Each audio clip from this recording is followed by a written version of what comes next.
It's Fun Family Pizza. It's gotta be Shakey's. Jose, quick set to Maureen Penetrante Omano. At yun naman talaga, no? When you crunch time, you go to your veterans and they deliver. They deliver. Right.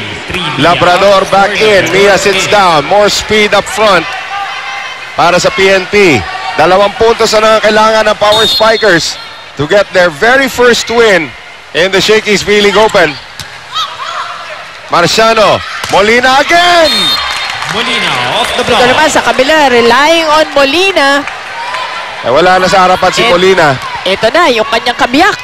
Si Marciano. Marciano naman, sumisenyas na kay Concepcion. Gusto ko ng mataas na bola. Pero kailangan mo na may pasok yung serve. At saka kailangan din na magandang reception. Ngunit sa service pa lang, they give a freebie and that is match point for Meralco. Concepcion will now sit. Remigio returns. And now Ivy Remulla serving for the match. Ayan, tropang Meralco. Down 2 sets to 1 itong Meralco kanina. Now they're serving for the match. Ivy. Bad reception. Hindi na naibalik.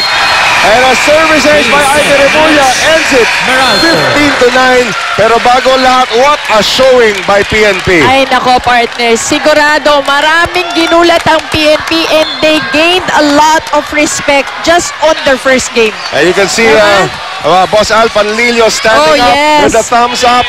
Ang PNP, kwento nga sa akin, 1 linggo pa lang po nag-i-ensayo yung mga yan, but it sure looks like they've been together for months. Ivy Remulla has our shaking play, the service ace that gives the first victory in the Shakey's V-League Open to the Meralco Power Spikers.